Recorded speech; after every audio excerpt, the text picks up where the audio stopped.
সেই অন্ধকারের মধ্যে একটা আবছা অবয়ব ফুটে উঠল। ফাঁকা মাঠ, দূরে দূরে দু তিনটে গাছ, যেন ঝাঁকড়া মাথায় এক একটা প্রেত মূর্তি।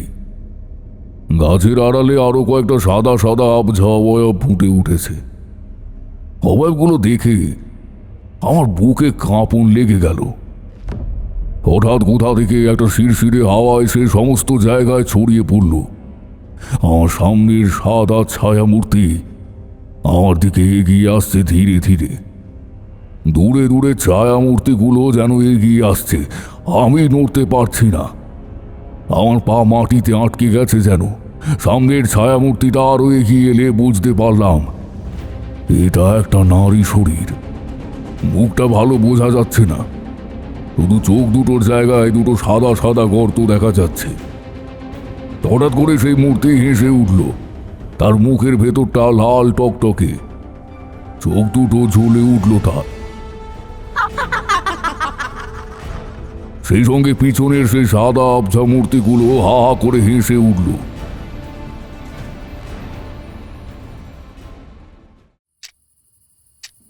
সমস্ত জায়গায় ও সে কি ভয়ঙ্কর, আজও যেন আমি কানে শুনতে পাই। তারানাথ দুই কানে হাত চাপা দিয়ে মাথা নিচু করে বসে থাকলো কিছুক্ষণ। এদিকে বাইরে বৃষ্টি এসেছে। এই বৃষ্টির সন্ধ্যায় এই রকম একটা রোমাঞ্চকর মুহূর্ত। আমি জানালার দিকে তাকিয়েছিলাম। হঠাৎ যেন একটা সাদা মতো মুখ দেখতে পেলাম। ভয়ে আমার অন্তরাত্মা কেঁপে উঠল। আমি চেঁচিয়ে উঠলাম, ঠাকুরমশাই! কি হয়েছে বিভূতি, তুমি এমন করে চেঁচিয়ে উঠলে কেন?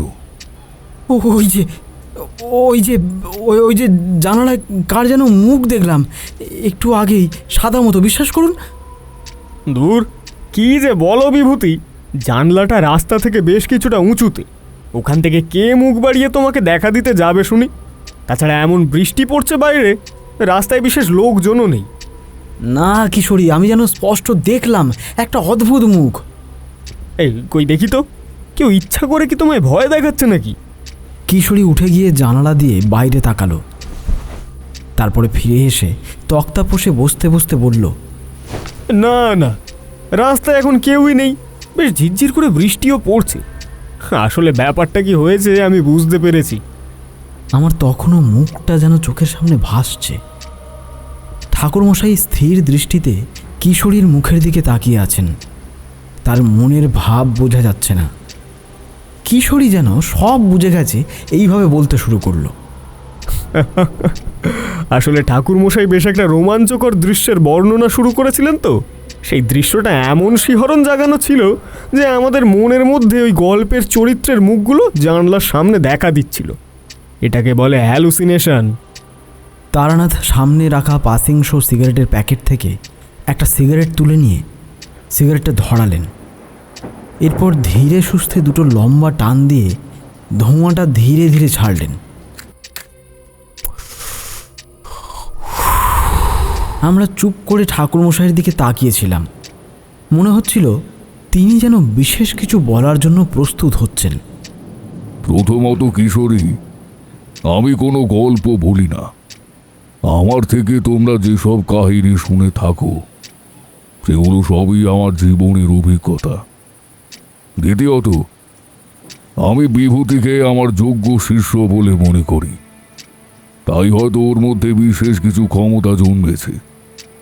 ওর মধ্যে বিশেষ অন্তর্দৃষ্টি জাগ্রত হয়েছে, যেটা তোমার মধ্যে কোনোদিন হবে না, কারণ তুমি অবিশ্বাসের মন দিয়ে আমার কাহিনীগুলো শোনো। কিশোরী কি যেন বলতে যাচ্ছিল। আমি তাকে ইশারায় চুপ করতে বললাম। তারানাথ অন্যমনস্ক হয়ে বসে সিগারেট টানছে দেখে আমি বললাম, ঠাকুরমশাই, কিশোরীর কথা ধরবেন না তো। আমি জানি আমাদের এই দৃশ্যমান জগতের বাইরেও অনেক কিছু আছে যা আমরা খোলা চোখে দেখতে পাই না। বিশেষ পরিস্থিতিতে হয়তো তাদের দেখা পাই বা অনুভব করতে পারি। আপনিও সেই রকম পরিস্থিতিতে পড়েছিলেন, তাই রাতের অন্ধকারে ওই আবঝা ছায়ামূর্তিগুলোকে দেখেছিলেন। হ্যাঁ, তুমি এক হিসাবে ঠিকই বলেছ। এই কাহিনীর শুরুটা কোথায় জানো? বললে হয়তো তোমরা বিশ্বাস করবে না। আচ্ছা ঠাকুরমশাই বলি, একদম গোড়া থেকে বলুন তো, না হলে কিছুই যে বুঝতে পারছি না।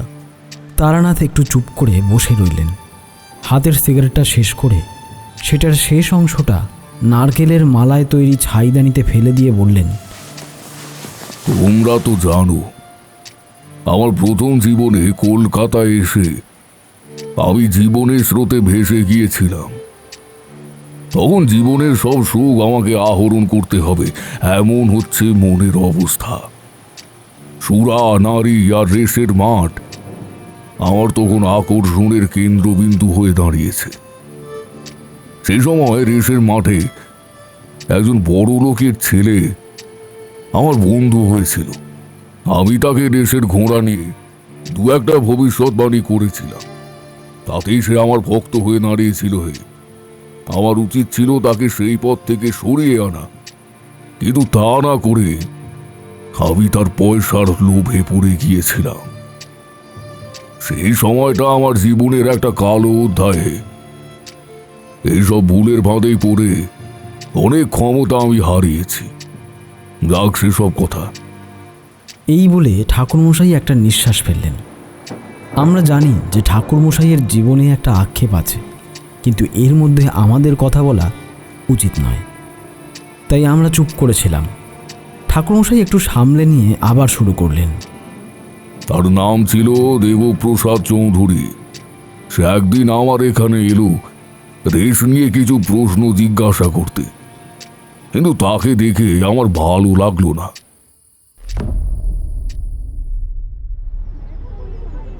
আর দেহের চারিপাশে যেন একটা কালো ছায়া, কি একটা অমঙ্গল যেন তাকে ঘিরে রেখেছে।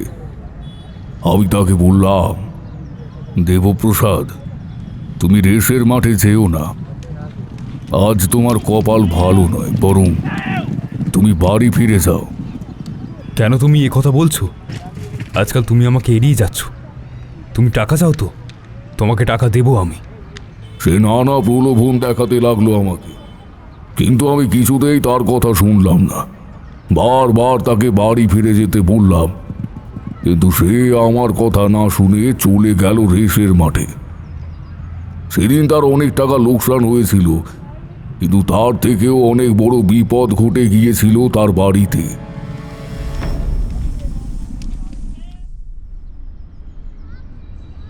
দিন 7 পরে এসে আমার প্রায় পায়ে পড়ল। তারানাথ, তোমাকে একবার আমাদের গ্রামের বাড়ি যেতে হবে। আমার বাবাকে তোমার কথা বলেছি। কেন, কি হয়েছে সেখানে? কি হয়নি বলো? সেদিন তো তোমার উপর চোটপাট করে চলে গেলাম, কিন্তু গিয়ে কতগুলো টাকা গোচ্ছা গেল। কিন্তু তার থেকেও বড় সর্বনাশ হয়ে গেল আমার বাড়িতে। আমার 7 মাসের গর্ভবতী স্ত্রী কুয়োতলায় পা পিছলে পড়ে গিয়ে আমার সন্তানটাই নষ্ট হয়ে গেল। এর আগেও একবার এমন হয়েছিল, কিন্তু এবার তো স্ত্রীকে নিয়ে জমে মানুষের টানাটানি। শেষ পর্যন্ত এখন একটু ঠিক হয়েছে। আমি সেদিন তোমাকে দেখে একটা অমঙ্গলের আশঙ্কা করেছিলাম, তাই তোমাকে বারবার বাড়ি যেতে বলেছিলাম। ঠিক আছে, যাব তোমাদের বাড়িতে, এতবার যখন বলছো। আচ্ছা, তোমাদের বাড়িতে কে কে আছে দেবপ্রসাদ? আমার 3 ভাই, 2 বোন। বোনেদের বিয়ে হয়ে গেছে। আমার 2 দাদা, তারাই সম্পত্তি দেখাশোনা করে। বড় দাদার 3টি মেয়ে। মেজ দাদার সন্তান হয়নি, আমারও তাই। মেজ দাদা ব্যবসার কাছে বাইরে থাকেন। আমার বাবা আছেন, মা মারা গেছেন। তোমার দাদারা সম্পত্তি দেখাশোনা করে, তুমি কিছু করো না কেন? কেবল রেস খেললে জীবনটা চলবে? দেখো তারানাথ, আমি কলকাতায় কিছু ব্যবসার চেষ্টা করেছি, কিন্তু আমার দ্বারা হয়নি। টাকাগুলোই চলে গেছে। তবুও এখনও বাড়িতে জানে যে আমি কলকাতায় ব্যবসার কাজেই যাই। আমার ঠাকুরদা জমিদারের নায়েব ছিল, তারপরে তেজরতি কারবার খোলে। আমার এক জ্যাঠা আছেন, তবে বাবা সব কিছু দেখাশোনা করেন। গঞ্জে আমাদের 2টো পাইকারি দোকান আছে, কিন্তু প্রশ্ন হচ্ছে আমাদের পর এত সম্পত্তি দেখবে কে? বাবা এই চিন্তায় অস্থির, তাই তোমাকে একবার যেতে হবেই। আমার দেবপ্রসাদের কথাগুলো ঠিক ভালো লাগছিল না। ওর কথা শুনে বোঝা যাচ্ছিল ওদের বাড়িতে কিছু একটা ঘটছে। আমি জানি না কত দূর কি করতে পারবো, তবুও রাজি হয়ে গেলাম ওদের বাড়ি যেতে। আসলে এইসব ক্ষেত্রে আমার নিজেরও একটা অস্বস্তি হয়। বুঝতে পারছি কিছু একটা হচ্ছে, কিন্তু কি হচ্ছে তা ঠিক বুঝতে পারছি না। আসলে ঘটনাস্থলে গেলে অনেক কিছু অনুভব করা যায়। ওদের বাড়িটা ছিল হুগলি জেলার একটা গ্রামে। শ্রীরামপুর স্টেশনে নেমে যেতে হতো। তোমাদের বৌঠান তখন আমাদের গ্রামের বাড়িতে ছিলেন, তাই আমার যাওয়ার কোনো অসুবিধা ছিল না। দেবপ্রসাদের সাথে রওনা দিলাম। যথাসময়ে পৌঁছেও গেলাম। স্টেশনে নেমে বাসে করে কিছুটা যেতে হলো। বাস থেকে নেমে হাঁটা পথে 10 মিনিটের মতো গিয়ে তাদের বাড়ি। একটা পাকা দোতলা বাড়ি, তার সঙ্গে আরও কয়েকটা ঘর, বেশ অনেকটা জায়গা জুড়ে তাদের বাড়ি। পিছনে বাগান, পুকুর, বেশ অবস্থাপন্ন পরিবার, তা বোঝা যাচ্ছে। দেবপ্রসাদ আমাদের সমাদর করে তাদের বাড়িতে নিয়ে গেল। একটা ঘরে এক ভদ্রলোক বসে কিছু হিসেব করছিলেন। দেবপ্রসাদ তার সাথে আলাপ করিয়ে দিল। উনি দেবপ্রসাদের বড় দাদা। দাদা, ইনি তারানাথ চক্রবর্তী, আমার বন্ধু, কলকাতায় থাকেন। তারানাথ, ইনি আমার বড় দাদা। ও আচ্ছা আচ্ছা, এসো এসো, খুব ভালো লাগলো তুমি এসেছো। শহরের লোক তো বড় একটা এখানে আসে না, এসেছো যখন দুদিন থাকো, ভালো লাগবে। দেবপ্রসাদের দাদাকে দেখে ভালোই লাগলো। বেশ সৌম্যদর্শন চেহারা হলেও চোখ দুটি দেখে বোঝা যাচ্ছে তিনি চতুর বুদ্ধি সম্পন্ন। একে একে সবার সাথেই আলাপ হলো। তখনকার দিনে গ্রামের লোকেরা খুব অতিথি পরায়ণ হতো। আমার খাওয়া দাওয়া, আদর যত্নের যেন কোনো ত্রুটি ছিল না। দেবপ্রসাদের জ্যাঠাদের এখন ভিন্ন মহল, সেদিকে আমাকে নিয়ে গেল না। দেবপ্রসাদের বাবা একটু অসুস্থ। আমি বললাম পরের দিন সকালে কথা হবে। দোতলা বাড়ির নিচের তলার একটি ঘরে আমাকে থাকতে দেওয়া হয়েছিল।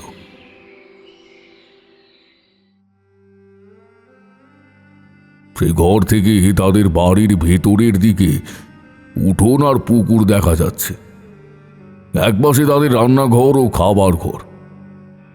গ্রামের দিকে সবাই তাড়াতাড়ি রাতে ঘুমিয়ে পড়ে। আস্তে আস্তে বাড়ি নিঝুম হয়ে গেল। নিচের তলায় দেবপ্রসাদের বাবা একটা ঘরে থাকেন। একটা ঘর তাদের বৈঠকখানা ঘর, আর একটা ঘরে আমি আছি। আর একটা ঘর হচ্ছে তালা বন্ধ। নতুন জায়গায় আমার ঘুম আসছিল না। তারপর রাতের খাওয়াটা একটু বেশি হয়ে গিয়েছিল। একটা জানলা খুলে দাঁড়িয়েছিলাম। হঠাৎ মনে হলো একটা কান্নার আওয়াজ। ডুকরে ডুকরে যেন কেউ কাঁদছে। বাইরে অন্ধকার, কিছুই দেখা যাচ্ছে না।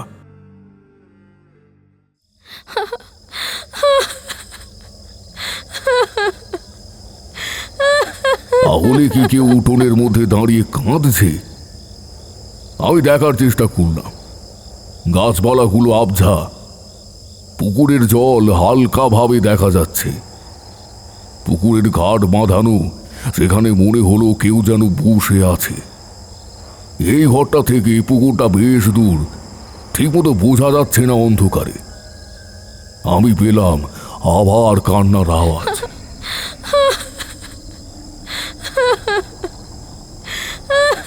কান্নার আওয়াজটা মনে হচ্ছে এই ঘরের আশপাশ থেকেই আসছে, অথচ ছায়ামূর্তিটা পুকুরের ধারে বসে আছে। সেখান থেকে কিন্তু আওয়াজটা আসছে না। আমি কি করব তা বুঝতে পারছিলাম না। বাইরে গিয়ে দেখা কি ঠিক হবে?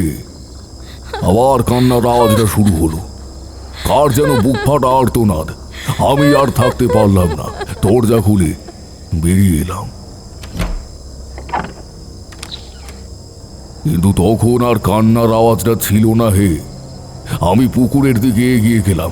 আস্তে আস্তে আমার চোখে আরো স্পষ্ট হয়ে উঠল পুকুরের দিকে মুখ করে কে যেন বসে আছে। একটা নারী মূর্তি, পিঠে গোলা চুল ঝরিয়ে আছে, পরনে একটা শাড়ি, তবে পিছন থেকে যা বোঝা যাচ্ছে বেশি বয়স নয় মেয়েটির। এদের বাড়ির কোন মেয়ে এত রাত্রে এভাবে পুকুরের ধারে বসে আছে তা আমি বুঝতে পারলাম না। আমি পা টিপে টিপে হাঁটছিলাম। পুকুরের ঘাট থেকে যখন 2 হাত দূরে হঠাৎ করেই মেয়েটি পিছন ফিরে তাকালো। একটা কালো মুখ, দাঁতগুলো সাদা, চোখ দুটোর জায়গায় একটা গর্ত। এক নিমেষের মধ্যেই মূর্তিটা অদৃশ্য হয়ে গেল। পুকুরের জলের ওপর দিয়ে একটা রাত চড়া পাখি বিশ্রী আওয়াজ করে ওপারে চলে গেল। সেই আওয়াজের রেশ বেশ কিছুক্ষণ থাকলেও আবার সব চুপচাপ। পুকুরের ওপার অন্ধকারের চাদরে মোড়া, নিস্তব্ধতা ঘিরে রয়েছে চারিদিকে। আমি ফিরে আসছিলাম, ঝোপে জোনাকি জ্বলছে চোখে পড়ল। এক টানা ঝিঝির ডাক শুরু হয়েছে। আমি ঘরে ফিরে দরজা বন্ধ করে দিলাম। মনে মনে ভাবছিলাম, একটু আগে যা দেখলাম সেটা কি ঠিক দেখেছি? আমার চোখের ভুল নয় তো? শুয়ে পড়লেও কান খাড়া রেখেছিলাম, আবার কান্নার আওয়াজটা শোনা যায় কিনা। তবে আর শুনতে পেলাম না। রাতে ঘুম হলো না ভালো করে। সকালের দিকে বোধহয় ঘুমিয়ে পড়েছিলাম।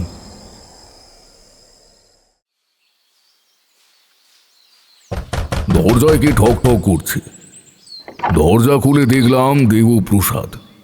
সে বলল, তারানাথ, ওঠুনি এখনো? তোমার ঘুম ভাঙালাম নাকি? রাতে ভালো ঘুম হয়েছিল? হ্যাঁ, ঘুম হয়েছিল, তবে নতুন জায়গা তো, তাই প্রথমে ঘুম আসছিল না। ভোরের দিকে ঘুমিয়েই পড়েছিলাম। আচ্ছা বেশ, তুমি মুখ ধুয়ে তৈরি হয়ে নাও, তোমাকে বাবার কাছে নিয়ে যাব। বাবা তো তোমার সাথে কথা বলার জন্য ব্যস্ত হয়ে পড়েছে। জলখাবার ওখানে গিয়েই খাবে। আমি মুখ হাত ধুয়ে তৈরি হয়ে নিলাম। পুকুর ধারে গিয়ে রাতের কথা মনে পড়ে গেল।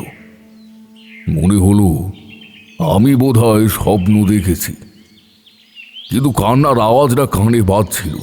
মনটা কিরকম যেন অস্বস্তি বোধ করছিল। নিশ্চয়ই বাড়িতে কিছু গোপন ব্যাপার আছে। দেখা যাক দেবপ্রসাদের বাবা কি বলেন। দেবপ্রসাদের সাথে ওনার ঘরে ঢুকে দেখলাম উনি একটা বালিশে হেলান দিয়ে বসে আছেন। আমাকে দেখে বললেন, এসো এসো তারানাথ, দেবুর কাছে আমি তোমার কথা শুনেছি। বসো বসো, এখানে বসো। তার বিছানার পাশে একটা টুল ছিল। তিনি আমাকে সেখানে বসতে বলে বললেন, দেবুটা কলকাতায় গিয়ে কি করে কে জানে। আমরা তো বলি এখানেই একটা ব্যবসা কর, কলকাতায় যাওয়ার দরকার নেই, কিন্তু সে শোনে না কোনো কথা। ওকে একটু চোখে চোখে রেখো তো তারানাথ। বাড়িতে তো একটা পুরুষ মানুষের থাকার দরকার। এই তো সেদিন বৌমার কি অবস্থা, ও যদি বাড়িতে থাকতো তাড়াতাড়ি হাসপাতালে নিয়ে যেতে পারত। বাড়িতে একটার পর একটা অমঙ্গলজনক ঘটনা ঘটেই চলেছে। ভয় লাগে এরপর আবার কিছু না হয়। না না, চিন্তা করছেন কেন? সব ঠিক হয়ে যাবে। কথাটা বলতে বলতে আমার মনে পড়ে গেল কাল রাতের দৃশ্যটা। ঘাটের ওপর বসেছিল যে মেয়েটি, তাকে কি এ বাড়ির কেউ দেখেছে নাকি কেবল আমিই দেখলাম? আমি একটু অন্যমনস্ক হয়ে গিয়েছিলাম। বৃদ্ধ বললেন, কি ভাবছো তারানাথ?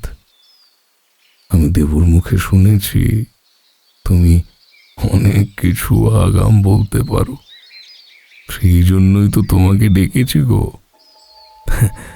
আমার বড় নাতনির বিয়ে এই সামনের বৈশাখ মাসে। সব কিছু ঠিকঠাক হবে তো তারানাথ? এই দেখো না, এই চিন্তায় চিন্তায় আমি অস্থির হয়ে যাচ্ছি। তুমি যদি ওর জন্মছকটা দেখতে চাও আমি দেখাতে পারি। আসলে এর আগেও একবার বিয়ে ঠিক হয়েছিল, কিন্তু সে বিয়ে তো ভেঙে যায়। কে ভাঙচি দিয়েছিল কে জানে। আচ্ছা আপনাদের কেউ শত্রু আছে যে এই কাজ করতে পারে? না, তেমন তো কেউ নেই, তবে গ্রামে সব তো হয়েই থাকে। তাই তো জানতে চাইছি ওর বিয়ের যোগ কেমন আছে, মানে সব ঠিকঠাক হবে তো? আমি গতকাল রাতের কথা বলবো কিনা ভাবছিলাম, কান্নার আওয়াজটা কোথা থেকে আসছিল। আমি বললাম, আচ্ছা আপনাদের বাড়ির এই অংশ তো নতুন হয়েছে, বাস্তু পুজো করে নিয়েছিলেন? না তো, সেভাবে তো কিছু করা হয়নি। হ্যাঁ, তবে ভিত পুজো হয়েছিল। আরেকটা কথা, আপনাদের বংশের কোনোদিন মহিলার অপঘাতে মৃত্যু হয়েছিল? আমার এই কথা শুনে বৃদ্ধ শরীরে কেমন একটা অস্থিরতা জাগল। তিনি সোজা হয়ে বসলেন, মুখ নিচু করে হাতে হাত ঘষতে শুরু করে দিলেন। কিছুক্ষণ মাথা নিচু করে বসে থাকলেন, তারপরে তিনি যেন কোনো সিদ্ধান্ত নিয়ে ফেলেছেন এইভাবে আমার দিকে তাকিয়ে কিছু বলার জন্য প্রস্তুত হলেন। ইতিমধ্যে আমার জল খাবার এসে গিয়েছিল।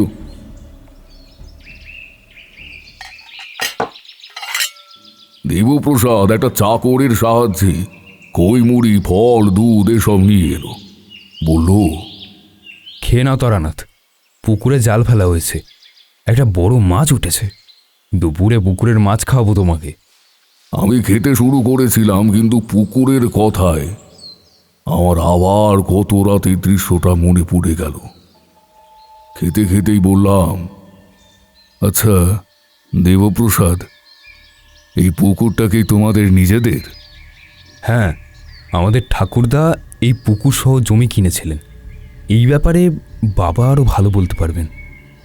হ্যাঁ, আমরা তখন 10-12 বছর হবে আমার বাবা এই জায়গায় জমি কেনেন। তখন ছিল কাঁচা বাড়ি, এখন পাকা বাড়ি হয়েছে। দেবু, এই আবার মৃন্ময়ী মায়ের ঠিকুজিটা একটু নিয়ে আসতে বল তো রাধা কমলকে। কিরে বললি? দাদা তো নেই, দোকানে বেরিয়ে গেছে। আমি বৌদিকে বলে ওরা নিয়ে আসছি। থাক থাক, এখন ওটা আনতে হবে না, আমি পরে দেখব কোনো। আমি একটু এই বাড়ির পুরনো দিনের কথা শুনতে চাইছি।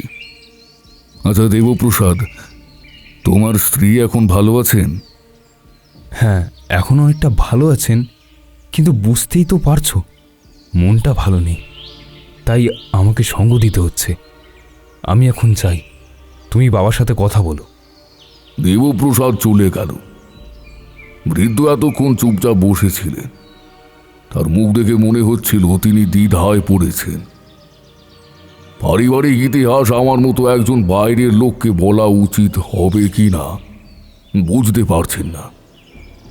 আমি তাকে সূত্র ধরিয়ে দিলাম, আচ্ছা আপনাদের বাড়িতে কি কোনো অল্প বয়সী মহিলা ছিল যার অপঘাতে বা কোনো দুর্ঘটনায় মৃত্যু হয়েছিল? বৃদ্ধ সহসা উত্তর দিল না। মনে হলো তিনি কি যেন মনে করার চেষ্টা করছেন। তারপরে একটা নিঃশ্বাস ফেলে বললেন, আমাদের এক পিসিমা ছিল, একটাই পিসিমা। আমার খুব ভালো মনে নেই তাকে, তিনি মারা গিয়েছিলেন অনেক অল্প বয়সে। কিভাবে সেটা বলতে পারবো না, তবে মৃত্যুটা কিন্তু স্বাভাবিক ছিল না। তখন এই বাড়িতে আমরা কয়েক বছর হলো এসেছি। এই পাকা ঘর তখনও হয়নি। এই বিষয়টা তোমাকে ভালো করে বলতে পারবে আমার দাদা। ওই যে পাশের বাড়িটা, ওইটাই তাদের। দেখুন, আমি আপনাকে কয়েকটা কথা বলছি, ভয় পাবেন না। আপনাদের সেই পিসি আজও এখানে আছেন, মানে তার আত্মা এখানে আছে। তিনি হয়তো এই বাড়ির লোকজনকে এতটাই ভালোবাসতেন যে তিনি এই বাড়ি ছেড়ে যেতে পারেননি। তার আত্মা এক বৃদ্ধ আত্মা হয়ে এই বাড়ির আশেপাশেই আছে। আমি গতকাল রাতে তাকে দেখেছি। সে কি? তুমি যে আমার মৃন্ময়ী মানে মিনুমার মতো কথা বলছো? সেও নাকি একদিন একজন মহিলাকে পুকুর ঘাটে বসে থাকতে দেখেছে, কিন্তু আমরা তো কোনো দিন কিছু দেখিনি। বিশ্বাস করো, মিনু তো এই সেদিনের মেয়ে। আমরা এতদিন থেকে কিছু দেখতে পেলাম না, আর ওইটুকু মিনু বাচ্চা মেয়ে কাউকে দেখে ফেললো। আমরা মিনুর কথা বিশ্বাস করিনি, উল্টে তাকে বকাই দিয়েছি। এমনিতেই গাঁগঞ্জে সন্ধ্যার পর এলো চুলে পুকুর ঘাটে যেতে আমরা বারণই করি, জানোই তো। কিন্তু সে মেয়ে একেবারে কথা শোনে না, একেবারে না। বৃদ্ধের কথা শুনতে শুনতে আমার মৃন্ময়ীকে দেখার একটা আগ্রহ জন্মালো। আমি জানি কিছু কিছু মেয়ে অতি অনুভূতিশীল হয়, যেমন আমার বোন বিরাজের কথা তো তোমাদের বলেছি। হ্যাঁ হ্যাঁ, বিরাজ আর রাঙা কাকিমার কাহিনী তো আমরা শুনেছি। এই মৃন্ময়ী ছিল দ্বিতীয় বিরাজ। সে তার পিসি ঠাম্মাকে দেখতে পেয়েছিল। বাড়ির আর কেউ যেহেতু তাকে দেখতে পেত না, তাই তারা কেউ মৃন্ময়ীর কথা বিশ্বাস করত না। আমি ব্যাপারটা বোঝার চেষ্টা করলাম। নিশ্চয়ই কিছু বিশেষ উদ্দেশ্য নিয়ে ওই পিসির আত্মা আমাকেও দেখা দিয়েছে। কি হলো তারানাথ? আমার মিনু মায়ের জীবনে কি তাহলে কোনো অমঙ্গলের ছায়া পড়েছে? আমার বংশের বড় মেয়ে মিনু, আর বাকিদের তো সন্তানই হচ্ছে না। তাহলে কি আমাদের বংশে সত্যিই কোনো অমঙ্গলের ছায়া নামলো? এই এই তারানাথ, তারানাথ, এর থেকে পরিত্রাণের কি কোনো পথ নেই? আপনি ব্যস্ত হবেন না। বিপদ যেমন এসেছে, বিপদ কাটাবারও উপায় আছে। কিন্তু আমাকে আসল ব্যাপারটা জানতে হবে। আমি একবার বিকেলের দিকে দেবপ্রসাদের জ্যাঠামশাইয়ের সাথে দেখা করব। এখন আপনাদের গ্রামটা একটু ঘুরে দেখতে চাই। বেশ বেশ, তো যাও না, ঘুরে দেখো চারিদিকটা। আমার পুকুর, আমার বাগান মিলে জায়গা তো কম নয়। আমি বেরিয়ে গেলাম। বাড়ির পিছন দিকে বাগানে যাওয়ার রাস্তা। বাগানের গাছগাছালির মধ্যে দিয়ে দেখা যাচ্ছে চাষের মাঠ। বাগানের মধ্যে দিয়ে কিছুটা যাওয়ার পর দেখি একটা 13-14 বছরের মেয়ে আঁকশি দিয়ে পিয়ারা পারছে। মেয়েটির পরনে একটা ডুরে শাড়ি, গোছ কোমর করে পরা, পিঠময় খোলা চুল। মেয়েটিকে দেখে আমি একটু চমকে গেলাম। অবিকল সেই মেয়েটির মতো তার দেহের গঠন, যাকে আমি পুকুর ঘাটে দেখেছিলাম। আমি এগিয়ে গিয়ে বললাম, দাও, আমাকে দাও, পেরে দিচ্ছি। মেয়েটি একটু চমকে উঠে আমার দিকে তাকালো, বলল, না, তোমাকে পেরে দিতে হবে না, আমি পারবো। সত্যি সে 3-4টে পেয়ারা পেরে নিল। আমি তাকে বললাম, বাহ, তুমি তো বেশ পেয়ারা পারতে পারো। আগে পারতাম না, আমার একজন বন্ধু আছে, সে আমাকে শিখিয়ে দিয়েছে। তাই নাকি? কই সে বন্ধু? তাকে দেখতে পাচ্ছি না তো। ওই তো, ওই গাছের আড়ালে, দেখতে পাচ্ছ না? ওই তো চিনু, চিনু, চিনু। আমি প্রথমে কাউকে দেখতে পেলাম না। তারপরে প্রতিটা গাছের পেছনে পেছনে একটি মেয়েকে দেখতে পেলাম, অবিকল মিনুর মতো। মনে হচ্ছে অনেকগুলো মিনু গাছের পেছনে দাঁড়িয়ে লুকোচুরি খেলছে। আমি আশ্চর্য হয়ে গেলাম। এ তো সাধারণ মেয়ে নয়। চিনু বলে সে কাকে ডাকছে? যাকে ডাকছে সে মিনুর বন্ধু হিসেবে এসেছে। মিনুর কোনো ক্ষতি করেনি। মিনু খিলখিল করে হাসছে। ওই তো চিনু, দেখতে পাচ্ছ না? জানো, চিনুকে কেবল আমি দেখতে পাই, আর কেউ দেখতে পায় না। ওরা আমাকে বকে, পুকুর ধারে যেতে মানা করে। এই যে আমি বাগানে এসেছি, জানতে পারলে কত যে বোকা খাবো। কি হলো, তুমি চুপ করে দাঁড়িয়ে আছো কেন? আমার কথা বিশ্বাস হচ্ছে না বুঝি? আমি মিনুর দিকে তাকিয়েছিলাম। কি সহজভাবে কথা বলছে। তার গায়ের রং শ্যামলা, বড় বড় চোখে সারল্য মাখানো, কুকুরানো চুল মুখের চারপাশ দিয়ে পিঠে নেমে এসেছে। সে একটা পেয়ারা খেতে শুরু করে দিয়েছে। হঠাৎ সচেতন হয়ে সে আমাকে বলল, আচ্ছা, তুমি কে? তোমাকে তো আগে দেখিনি। কি করে দেখবে? আমি তো সবেমাত্র কালকে তোমাদের বাড়িতে এসেছি। আচ্ছা, চিনু বলে তুমি কাকে ডাকছিলে, সে কোথায় গেল? চলে গেছে, বললাম তো, চিনুকে কেবল আমিই দেখতে পাই, আর কেউ দেখতে পায় না। চিনু আমার বন্ধু। কে বলেছে চিনুকে আমি দেখতে পাইনি? আমিও তো দেখেছি তাকে। ওই তো গাছের আড়ালে দাঁড়িয়েছিল। মিনুর মুখ ঝলমল করে উঠল।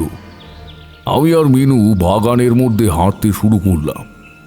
তাই তুমিও দেখতে পেয়েছো? তাহলে বলো, চিনু বলে নিশ্চয়ই কেউ আছে। ও আমাকে খুব ভালোবাসে। আচ্ছা, চিনুর সাথে তোমার দেখা হলো কোথায় বলো দেখি? যাক বাবা, উফ, একজনকে পেলাম যে আমার থেকে চিনুর কথা শুনতে চাইছে। আমার বাড়ির লোকেরা তো চিনুর কথা শুনতেই যায় না। কিছু বললেই জোর করে বকে আমাকে চুপ করিয়ে দেয়, বলে নাকি আমাকে পুঁতে পেয়েছে। না না, আমি একদম তা ভাবছি না। তুমি আমাকে নিশ্চিন্তে চিনুর কথা বলতে পারো। আমি সব কথাই শুনতে চাই। চিনুর সাথে তোমার দেখা হলো কোথায়? আমি একদিন পুকুর ঘাটে বসেছিলাম, তখন মনে হলো কে যেন আমার পাশে এসে বসলো। প্রথমে দেখতে পাইনি, একটু পরে দেখলাম পুকুরের জলে তার ছায়া পড়েছে, ঠিক আমার মতো দেখতে একটা মেয়ে। সে আমার হাতটা ধরে বলল,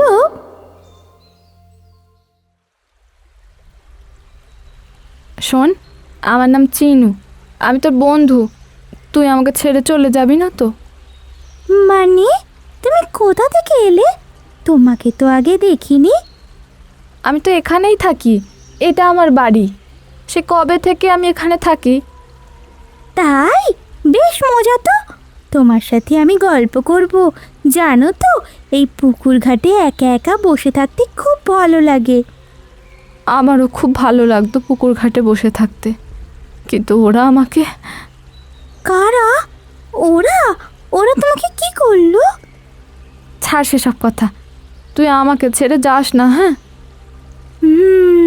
কিন্তু আমার তো বিয়ে হয়ে যাবে। বাবা মা আমার বিয়ে দেওয়ার জন্য উঠে পড়ে লেগেছে যে। উঠে পড়ে লাগলেই হলো? আমি বিয়ে হতেই দেব না। দেখবি, তোর বিয়ে এখানে হবে না। তোকে আমি কোনো দিন এই বাড়ি থেকে যেতেই দেব না। কেউ আসছে বোধহয়, আমি এখন যাই, আবার আসবো।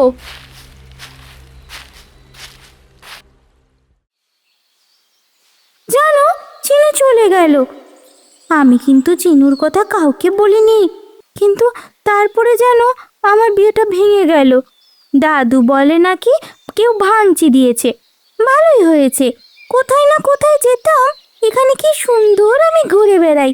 শ্বশুর বাড়িতে গেলে কি সেটা করতে পারবো বলো? এমন সময় ডাক আসলো, দেবপ্রসাদের করা।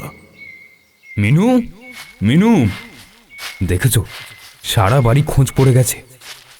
ও তারানাথ, তুমি মিনুর সাথে আছো? দেখেছো, একা মেয়ে আগানে বাগানে ঘুরে বেড়ায়।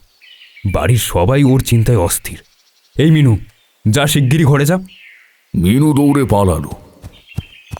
দেবপ্রসাদ বললে, এই হয়েছে এক জ্বালা, বুঝলে তারানাথ। মিনুর বিয়ে নিয়ে বাবা একদম অস্থির হয়ে উঠেছে। এদিকে বাড়ির এই অবস্থা। কি অবস্থা? নানান সমস্যা। এই যে দাদার কোনো পুত্র সন্তান হলো না, আর মেজ দাদার তো কোনো সন্তান হয়নি। আর আমার স্ত্রী যখনই সন্তান ধারণ করছেন, তখনই একটা না একটা অঘটন করছে। কি যে হবে জানি না। এদিকে কিছুদিন ধরে মিনুকে নিয়ে উৎপাত হয়েছে। সকলের আড়ালে ঘুরে ঘুরে বেড়ায়, পুকুর ঘাটে বসে কার সাথে কথা বলে, কিছুই বুঝতে পারে না কেউ। তুমি একদিন দেখো তারানাথ, যদি কিছু বুঝতে পারো। তোমার জ্যাঠামশাইয়ের কি খবর? তিনি কি করেন? আমার দাদু থাকতেই দুই ছেলের মধ্যে সম্পত্তি ভাগ করে দিয়েছিলেন। অবশ্য আমাদের এক কাকা ছিলেন, তিনি মারা গেছেন। জ্যাঠামশাই ধার্মিক ধরনের মানুষ, তার উপর এক ছেলে মারা গেছে। তার দুই মেয়ের বিয়ে হয়ে গেছে। জ্যাঠামশাই জমি জমা নিয়েছিলেন, তার নাকি ব্যবসা করা পোষাবে না বলেছিলেন। যাই হোক, তিনি এখন পুজো পাঠ নিয়ে থাকেন।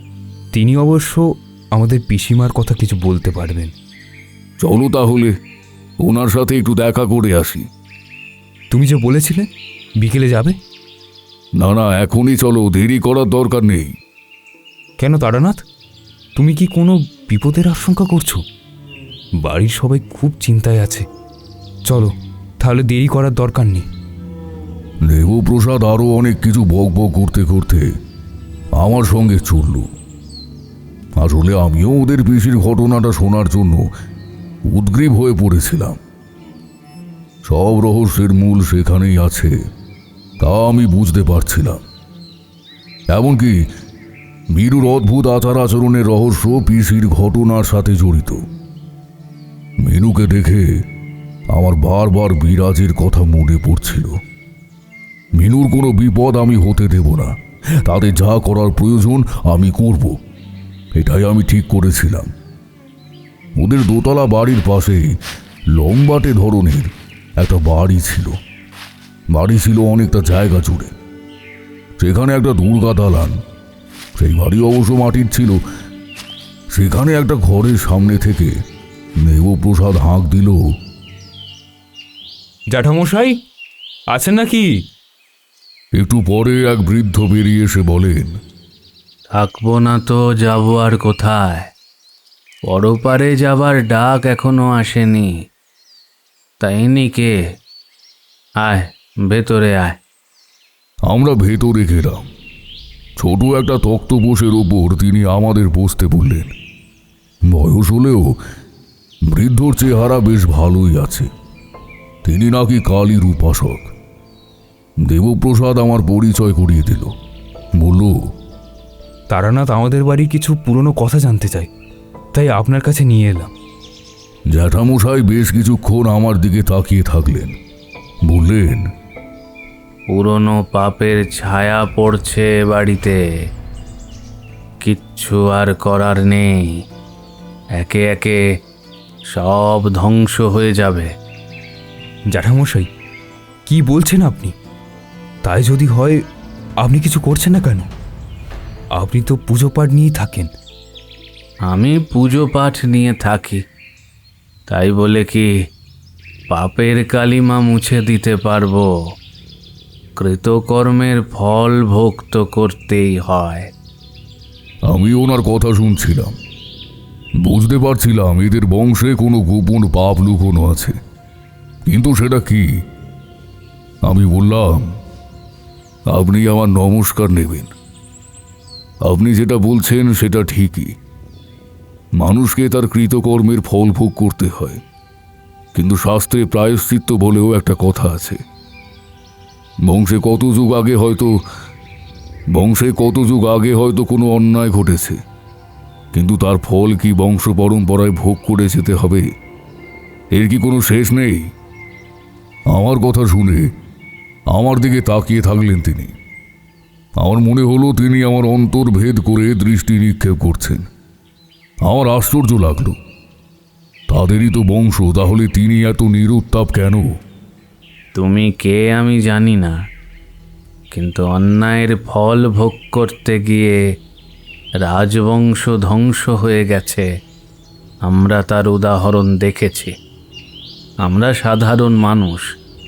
মৃত আত্মা যদি কাউকে শাস্তি দিতে চায়, তাহলে তুমি সেক্ষেত্রে কি আর করবে?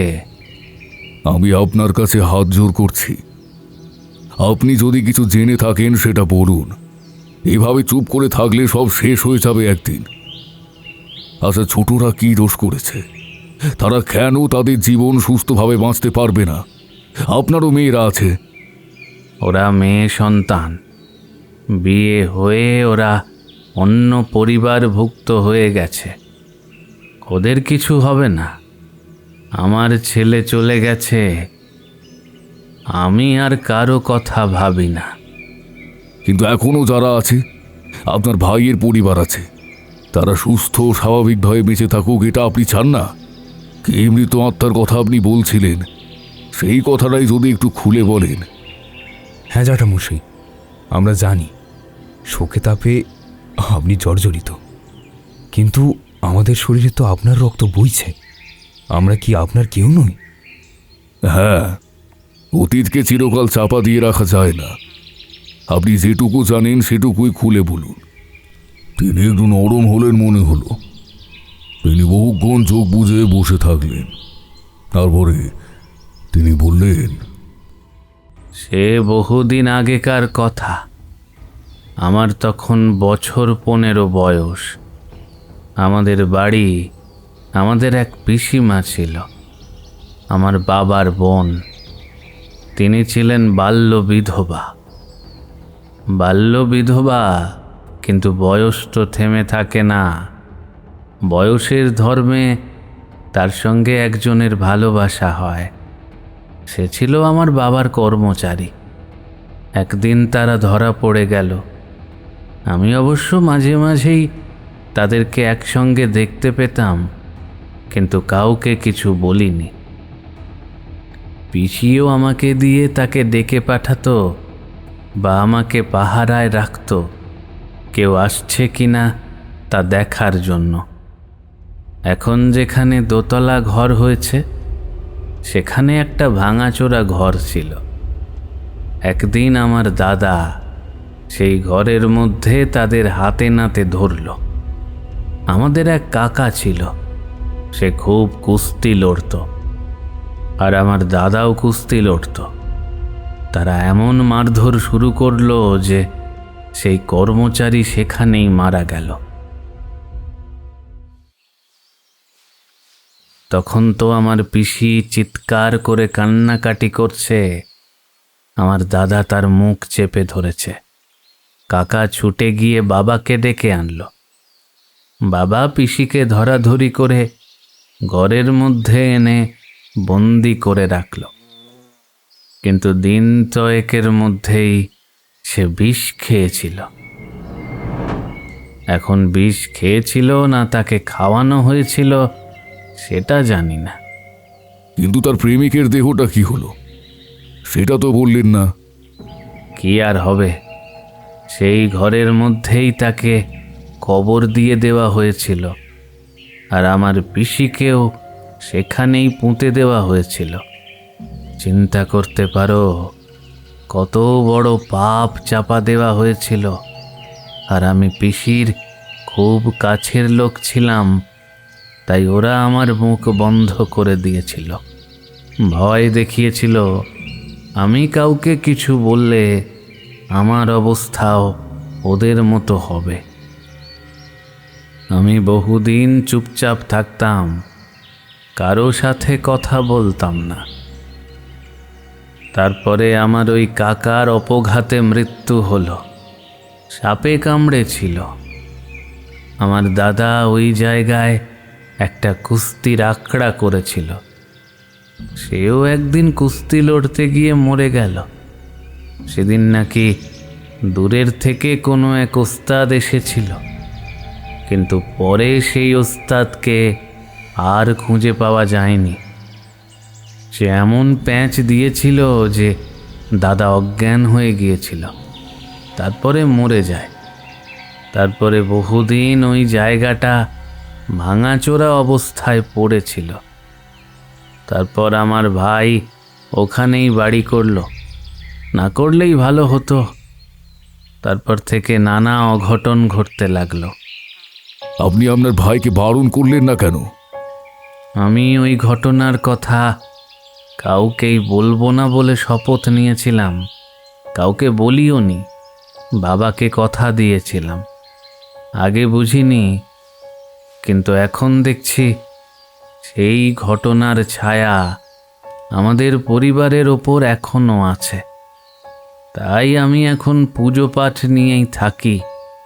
সংসারের মধ্যে আর থাকতে চাই না। তিনি তার কথা শেষ করে চোখ বুজে বসে থাকলেন। দেবপ্রসাদ 2-3 বার ডাকলো, কিন্তু তিনি কোনো সাড়া দিলেন না। দেবপ্রসাদের জেঠিমা আগেই মারা গেছেন। একজন চাকর তাকে দেখাশোনা করে। সে বলল উনি এখন মাঝে মাঝে এইরকম ভাবে বসে থাকেন, কারো কথার কোনো উত্তর দেন না। আমরা বেরিয়ে পড়লাম। দেবপ্রসাদের মুখ গম্ভীর। আমিও বুঝতে পারছিলাম অতীতের ঘটনা এদের পরিবারের উপর একটা ভালো ছায়া বিস্তার করে রেখেছে। সাধারণভাবে বাড়িতে কোনো অশরীরী আত্মার উপস্থিতি থাকলে আমি টের পাই, কিন্তু এখানে মৃন্ময়ীর দেহ আশ্রয় করে ওদের পিসিমার আত্মা এই বাড়িতে আছে, বাড়ির আশেপাশে ঘুরে বেড়াচ্ছে। মৃন্ময়ীকে সে ভালোবাসে, তার দেহ আশ্রয় করে সেই বাড়িতে থাকতে চায়, কিন্তু এটা তো বেশি দিন চলতে পারে না। মৃন্ময়ী নিজের একটা জীবন পড়ে রয়েছে, এইরকমভাবে চলতে থাকলে তার কোনো দিনও বিয়ে হবে না। আর এই বাড়িতে কোনো পুত্র সন্তান আসুক, ওই অশরীরী আত্মা তা চায় না। দেবপ্রসাদ তাদের বাড়িতে ঢোকার আগে আমার হাত ধরে বলল, তারানাথ, কিছু একটা করো ভাই, না হলে আমাদের কি অবস্থা হবে ভাবতেই পারছি না। আচ্ছা, তুমি কি মনে করো পিসির আত্মা সত্যি এ বাড়িতে আছে? হ্যাঁ আছে। আমি তো কাল রাত্রে তার কান্নার আওয়াজ পেয়েছি। সে বুকে অনেক কষ্ট নিয়ে মরেছে, আর ওইভাবে তাদের পুঁতে দেওয়া হয়েছিল। শ্রাদ্ধ শান্তি হয়েছিল কিনা তাও জানা নেই। গয়ায় গিয়ে পিণ্ডদান করা উচিত ছিল, সেটাও হয়েছে কিনা তোমরা তো কেউ জানো না। আমরা তো জানি না, বাবা জ্যাঠা হয়তো জানতে পারে, কিন্তু জ্যাঠার কি অবস্থা তো দেখলে। ওসব ছাড়ো, তুমি এখন কি করবে বলো? সেটা আমি একটু চিন্তা করিনি। তোমাদের পিসির আত্মা মিনুর শরীরকে আশ্রয় করে আছে, সুতরাং এমন কিছু করা যাবে না যাতে মিনুর কোনো ক্ষতি হয়। মিনুর শরীর থেকে সে সহজে বেরোতে চাইবে না। এই বড় কঠিন কাজ। আমার এক বোনের একবার এমন হয়েছিল। আমার বোনের নাম বিরাজ। আমার এক কাকিমা তাকে খুব ভালোবাসত, রাঙা কাকিমা। আমি দেবপ্রসাদকে রাঙা কাকিমা আর বিরাজের কথা বললাম। আমি বিরাজকে একটা কবচ করে দিয়েছিলাম, তাতে তার উপকার হয়েছিল, কিন্তু সেই কবচ তৈরির জন্য যেসব উপকরণ লাগবে সেই সব আমার পক্ষে এখানে জোগাড় করা অসম্ভব। আমি মিনুর জন্য কবচ তৈরি করব, কিন্তু সেটা সময় সাপেক্ষ। তার আগে আমাকে অন্য কোনো উপায় বার করতে হবে। দেখি কি করা যায়। সেদিন খাওয়ার পর আবার আমি দেবপ্রসাদের বাবার কাছে গেলাম। পিসি মারা যাওয়ার ঘটনাটা তিনি কতটা জানেন সেটা জানার জন্য। বিশেষভাবে গয়ায় পিণ্ডদানের ব্যাপারটা সম্পর্কে জানার দরকার ছিল, কিন্তু তিনি তখন ছোট ছিলেন। তার কতটা মনে আছে সে বিষয়ে আমার যথেষ্ট সংশয় ছিল। তবুও এই বিষয়ে জিজ্ঞাসা করতে তিনি একটা অদ্ভুত কথা বললেন। এমন কথা আমি কখনো শুনিনি। তিনি বললেন, পিসিমা মারা যাওয়ার খবরটা চাপাই রাখা হয়েছিল। সবাইকে বলা হয়েছিল যে পিসিমা কাশী চলে গিয়েছেন। তবে একটা কথা আমি বাবার থেকে শুনে ফেলেছিলাম। বাবা আমাকে গোপনে বলেছিলেন যে গয়ায় তারা পিণ্ডদানের জন্য গেলেও সে কাজ তারা সম্পন্ন করে আসতে পারেননি। এর প্রভাব পরবর্তী সময়ে তার বংশধরদের উপরও পড়তে পারে। যে প্রেতশিলার কাছে তারা পিণ্ড দান করতে গিয়েছিলেন, সেখানে নাকি তাদের পিণ্ড কেউ গ্রহণই করেনি। বাবা নাকি স্পষ্ট শুনতে পেয়েছিলেন, নাকি সুরে কেউ বলছে, যা যা, যারা আমার জীবন শেষ করে দিয়েছে তার থেকে আমি কিছু গ্রহণ করব না। যা, চলে যা বলছি, যা। বাবাকেও কে যেন ধাক্কা মেরে ফেলে দিয়েছিল। যাই হোক, এই ঘটনাটা আমার মনে আছে। তার মানে পিণ্ড দেওয়া হয়নি। ঠিক আছে, বুঝতে পেরেছি। আমি দেখছি কি করা যায়। দেখো বাবা তারানাথ, আমার পরিবারটাকে বাঁচাও।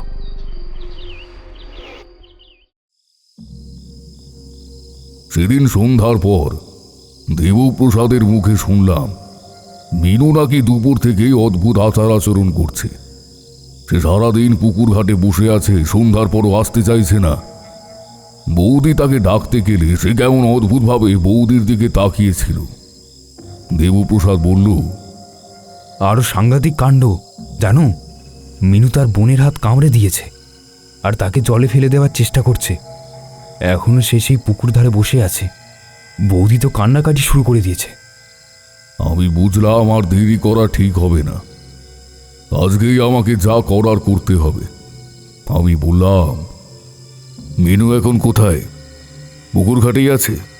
তাহলে চলো ওকে দেখে আসি। পুকুরের ঘাটে বসে আছে মিনু। উঠোন থেকে বা রান্নাঘর থেকে কেউ কেউ উকি চুকি মারছে। আমি তাদের ঘরের ভেতরে চলে যেতে বললাম। তারপরে মিনুর পাশে গিয়ে বসলাম।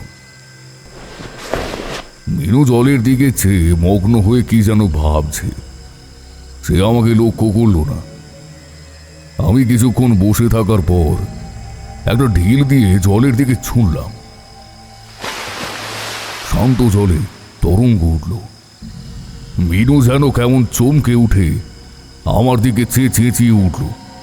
হঠাৎ করে চোখ মুখ বিকৃত করে আমার গলা টিপে ধরল। ওকে ওকে মারলে কেন? ওকে মারলে কেন? তোমরা সবাই ওকে তাড়িয়ে দিতে চাও, কিন্তু আমি ওকে তাড়াতে দেব না। আমি কোথাও যাব না। তোমরা কেউ আমার কাছে আসবে না, আসবে না। তোমাকে আমি মেরে ফেলবো, গলা টিপে মেরে ফেলবো, গলা টিপে মেরে ফেলবো। মিনু বাচ্চা মেয়ে, তার শক্তি বা কতটুকু। তবুও আমার মনে হলো গলায় যেন সাঁড়শির ছাপ অনুভব করছি।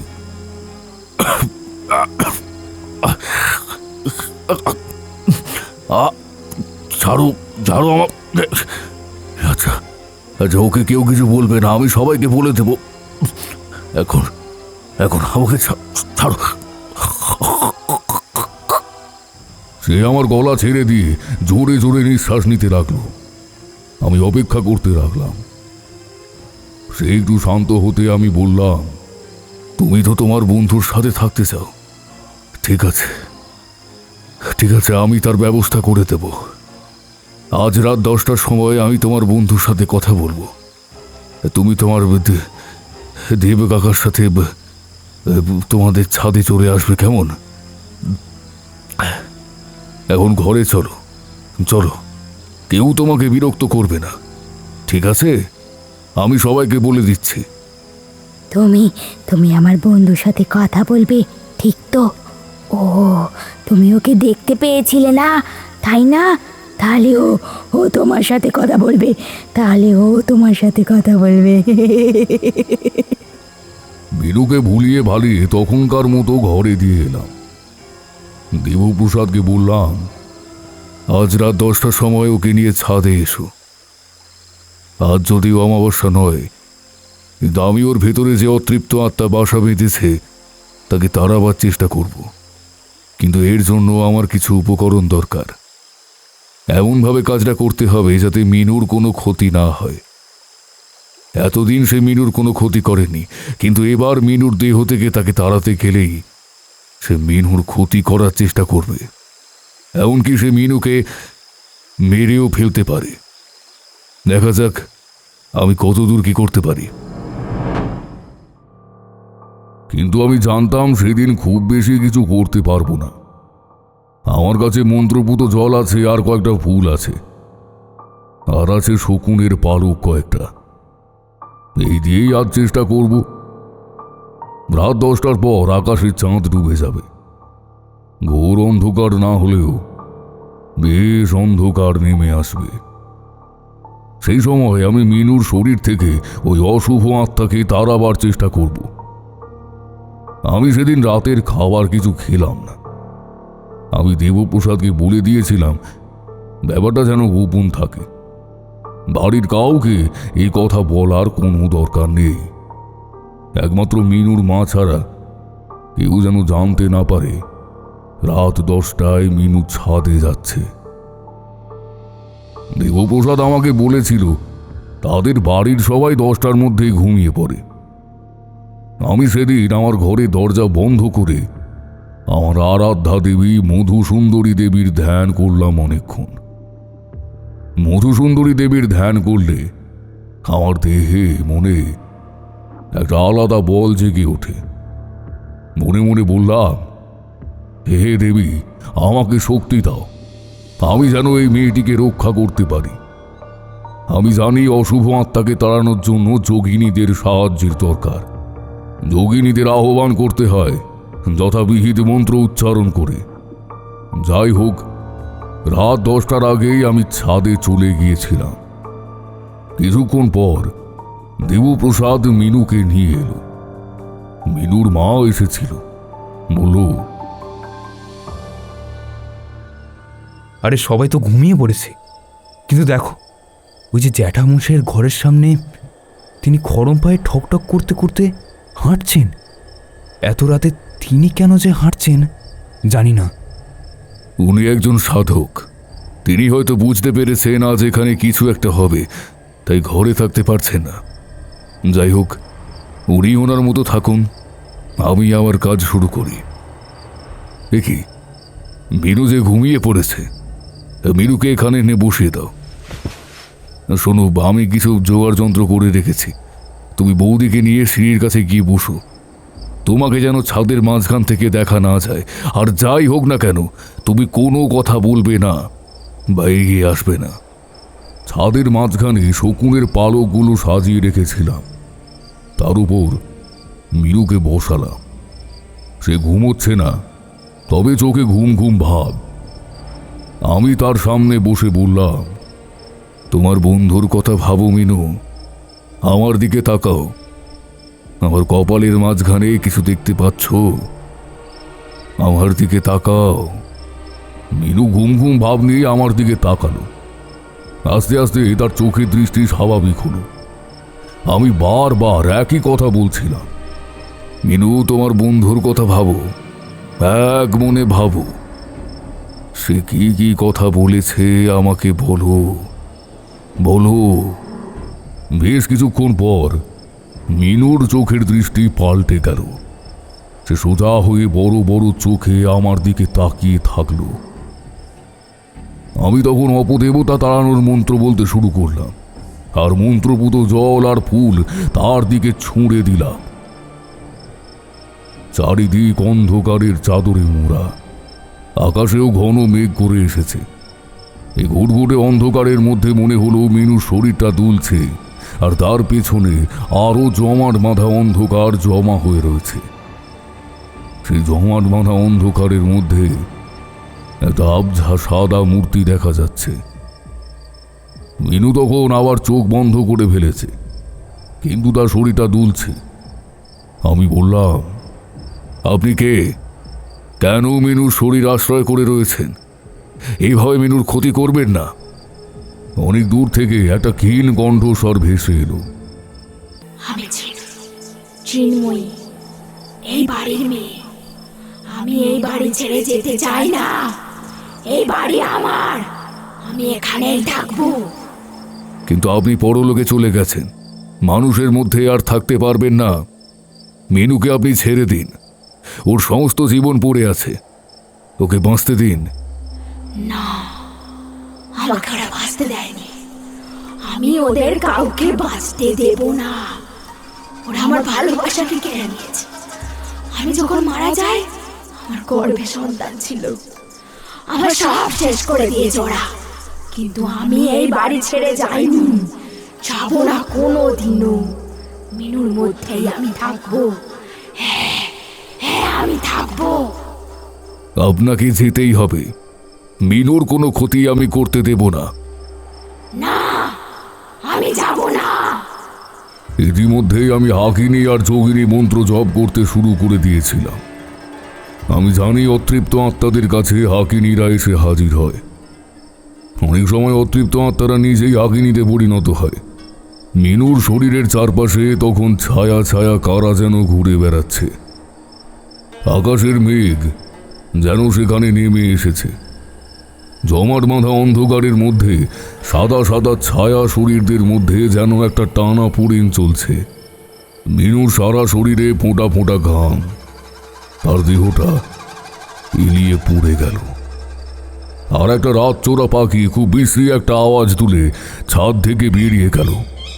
মিনু অজ্ঞান হয়ে গেছে। আমি জোরে ডাকলাম, দেবপ্রসাদ, এদিকে এসো। দেবপ্রসাদ আর বৌদি ছুটে এলো। আমরা মিনুর মুখে চোখে জল দিলাম। কোনো রকমে ওকে উঠে দাঁড় করিয়ে আস্তে আস্তে ওকে নিচে নিয়ে গেলাম। দেবপ্রসাদ মিনুকে ঘরে দিয়ে এলো। আমি একতলায় নিজের ঘরে এলাম। আমার নিজেরও খুব ক্লান্ত লাগছিল, কিন্তু ভালো করে ঘুম এলো না। আমি ভাবছিলাম বিরাজকে আমি যে কবজ দিয়েছিলাম, মিনুকেও যত তাড়াতাড়ি সম্ভব সেই কবজ দেওয়া দরকার। ওর পিসি ঠাম্মার আত্মা ওর শরীরে আবার ঢোকার চেষ্টা করবে। কিন্তু আমি ঠিক করলাম 2 দিন বাদে অমাবস্যা, সেদিনই আমি মিনুর হাতে কবজ বেঁধে দেব। তাই আমাকে যত দ্রুত সম্ভব কতগুলো জিনিস সংগ্রহ করতে হবে, আর এদের বাড়িতে গৃহবন্ধন করে একটা অপদেবতা তাড়ানোরও যজ্ঞ করতে হবে। পরের দিন দেবপ্রসাদের সাথে দেখা হলে সে বলল,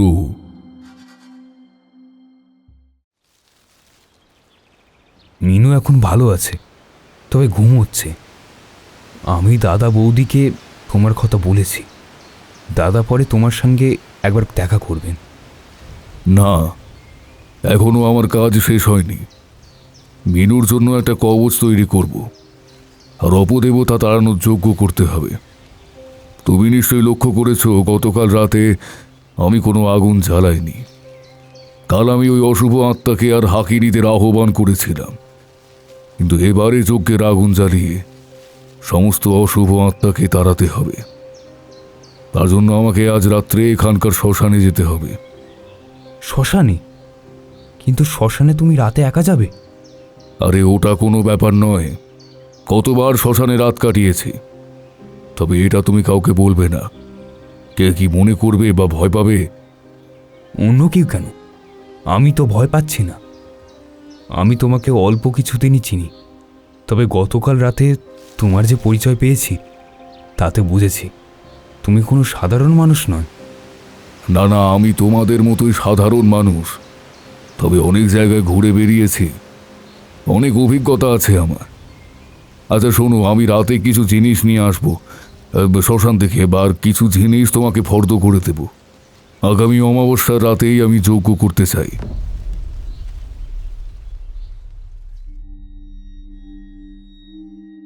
সেদিনটা আমি নিজের ঘরেই কাটিয়ে দিলাম। একটু রাত হতেই শ্মশানের দিকে রওনা দিলাম। গঙ্গার ধারে শ্মশান, বেশ কিছুটা হাঁটতে হলো। যত গঙ্গার দিকে যাচ্ছি ততই নির্জনতা বাড়ছে। একটা ঠান্ডা জোরো হাওয়া আসছে গঙ্গার ধার থেকে। অমাবস্যার আগের রাত, চারিদিকে বেশ অন্ধকার।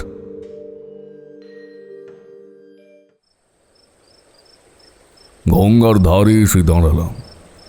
আর একটু এগোলেই শ্মশান। দূরে একটা গাছ দেখতে পাচ্ছি। আমার দরকার ছিল পশু পাখির হাড়, শকুনের বিষ্ঠার একটু মরা পুরনো ছাই। সেসবের সন্ধান করার জন্য একটু এগোতেই দেখতে পেলাম একটা সাদা থান পরা আবঝা নারী মূর্তি। তারপরে আরো কয়েকটা আবঝা অবয়ব, আর তাদের হাসি যে কি ভয়ানক সে তো তোমাদের আগেই বলেছি। আমার সারা শরীর যেন ভয়ে ঠান্ডা হয়ে এলো। আমি যে আগে শ্মশানে রাত কাটিয়েছি, কত ভয়ঙ্কর ঘটনার মুখোমুখি হয়েছি, আমার কেন যেন মনে হলো এবার আর রক্ষে নেই। আজই আমার শেষ দিন। এই প্রেত মূর্তি হচ্ছে মিনুর পিসি ঠাম্মার। আমি তাকে মিনুর শরীর থেকে বার করে দিয়েছি, তাই সে আমার উপর প্রতিশোধ নিতে চাইছে। ওই বাড়িতে সে কিছুই করতে পারছে না, কিন্তু এখন শ্মশানের মধ্যে আমাকে পেয়ে সে এগিয়ে আসছে। হাকিনীরা খুব ভয়ানক হয়, তাদের প্রতিশোধ স্পৃহা অত্যন্ত প্রবল। আমি উল্টো দিকে দৌড়তে শুরু করলাম।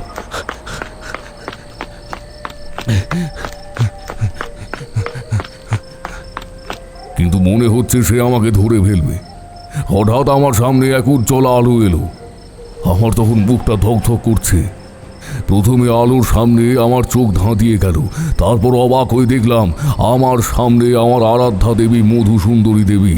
তিনি হাত বাড়িয়ে সামনের দিকে তাকিয়ে বললেন, থাম, আমি আদেশ করছি তোরা ফিরে যা। তারানাথ আমার বড় ভক্ত, ওকে তোরা কেউ স্পর্শ করবি না। চলে যা এই মুহূর্তে, না হলে তোরা সব পাথরে পরিণত হবি, কোনোদিন আর মুক্তি পাবি না। চলে যা, চলে যা বলছি। আমার পেছনের দূরদার করে একটা আওয়াজ হলো। আমি পিছন ফিরে একটা ধুলোর ঝড় দেখতে পেলাম। কি হলো না হলো আমি যেন তখনও ঠিক বুঝতে পারছি না। কানে এক আমার আরাধ্যা দেবীর সেই মধুর কণ্ঠস্বর। তারানাথ, ওরা চলে গেছে, এবার তুমি তোমার কাজ করে নাও, তোমার সকল মনস্কামনা পূর্ণ হবে। তিনি অদৃশ্য হয়ে গেলেন। আমি সেখানে স্থানুর মতো কিছুক্ষণ দাঁড়িয়ে থাকলাম। তারপরে আমার যে জিনিসগুলো দরকার সেগুলো সংগ্রহ করে নিলাম। যাই হোক, এরপরে আর বিশেষ কিছু বলার নেই। পরের দিন ছিল অমাবস্যা। সেই রাতে ভূত পিশাচ তাড়ানোর একটা যজ্ঞ করলাম, আর মিনুর জন্য একটা কবচ তৈরি করে দিলাম। তার হাতে পরিয়ে দিয়ে বললাম, এটা সব সময় পড়ে থাকবে, কখনোই খুলবে না। এইবার তো তোমাকে শ্বশুর বাড়ি যেতে হবে, সেখানেও কিন্তু এটা পড়ে থাকবে, খুলবে না, ঠিক আছে? মিনু লজ্জা পেয়ে দৌড়ে পালালো। আমি দেবপ্রসাদের সাথে ওর বাবার কাছে গিয়ে বললাম, এবার মিনুর বিয়ের ব্যবস্থা করতে পারেন। এবার আমি মিনুর জন্মছক একবার দেখে নেব। এরপরে আমি উদ্যোগ নিয়ে মিনুর বিয়ের সম্বন্ধ করলাম। কি করে করলাম জানো? কি করে? আমি দেবপ্রসাদের জ্যাঠার কাছে গিয়ে তাদের কোন কর্মচারীর সাথে পিসি ঠাম্মার সম্পর্ক হয়েছিল সেই বিষয়ে খোঁজ নিয়েছিলাম। আমি বুঝতে পেরেছিলাম যে সেই বংশের কোনো ছেলের সাথে মিনুর বিয়ে হলে তবে এই বিয়েটা হতে পারবে, না হলে অন্য কোথাও পিসি ঠাম্মা বিয়েটা হতে দেবে না। তাদের অবস্থা তখন বেশ ভালো, অনেক জমি জমা আছে, সেখানেই বিবাহের উপযুক্ত ছেলে ছিল। তার জন্মছক দেখে আমি বিবাহ স্থির করলাম। সম্ভবত পিসিমা যে ছেলেটিকে ভালোবাসত সেই ছেলেটি পুনর্জন্ম নিয়েছিল, আর পিসিমা মিনুর মধ্যেই বেঁচে থাকতে চেয়েছিল। তাদের বিয়েটা সুসম্পন্ন হয়েছিল, আর দেবপ্রসাদের বাড়ির লোকেদের কিছুটা প্রায়শ্চিত্ত হলো এইভাবে। আচ্ছা, আমার একটা কথা ছিল, যাদের বাড়ির ছেলে মারা গেছিল তারা কোনো খোঁজ খবর করেনি? নিশ্চয় করেছিল, আর ওরা টাকা পয়সা দিয়ে ব্যাপারটা মিটিয়েছিল কিংবা বলেছিল। ছেলেটি পিসিমার সাথে কাশিতে বাস করছে, আর ব্যাপারটা গোপন রাখার জন্য ওদের কিছু সম্পত্তি দান করেছিল। জ্যাঠামশাই তো তাই বললেন। এরপর থেকে ওদের বাড়িতে আর কোনো বিপদ হয়নি, এমনকি একটি পুত্র সন্তানের পিতা হয়ে দেবপ্রসাদ রেশ খেলা ছেড়ে দিয়েছিল। সেদিনের মতো গল্প শেষ হলো। আমরা বেরিয়ে পড়লাম তারানাথের বাড়ি থেকে। বাড়ি এসে একটা চিঠি পেলাম। আমার এক দূর সম্পর্কের ভাই মারা গেছে, আর তার মৃত্যুটা নাকি রহস্যময়। আমার মনে পড়ে গেল তারানাথের জানলায় দেখা মুখটার কথা। সেই কি আমার ভাই ছিল?